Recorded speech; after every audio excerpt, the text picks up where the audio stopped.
Madam गोटे परिचय कह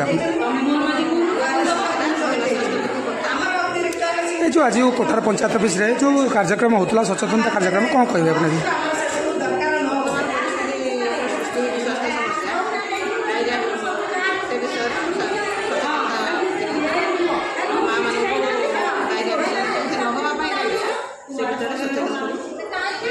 केमी भल पीवा पा पीबे विशुद्ध पीवा पा पाइपर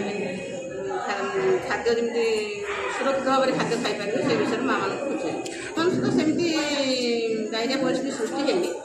काम जन साधारणतः छाड़ा हो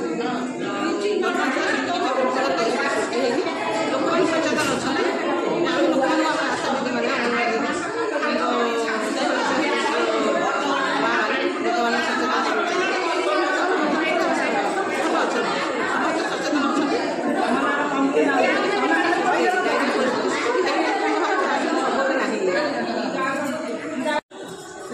परिचय कहे गीतांजलि मिश्र कोठार अंगनवाड़ी कर्मी कौन कहे आज जो पंचायत ऑफिस जो सचेतनता कार्यक्रम होता कौन कहे नहीं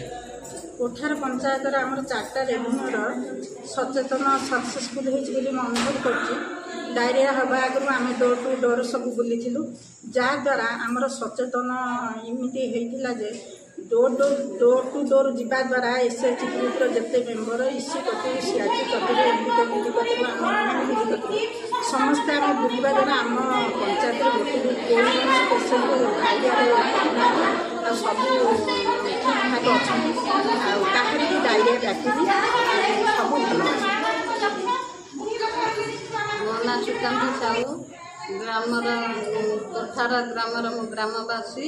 आमर एमती आम अंगनवाड़ी दीदी करे आम ग्राम को कौन हैजा पशब ना बहुत सचेतन देती भलरे कहते सब बेले माँ मैंने हाथ धोबे पिला मानू से शिखेबे माँ मान हाथ धोवा द्वारा पिला माने परिवार सब सुरक्षा रे से अंगनवाड़ी दीदी को धन्यवाद।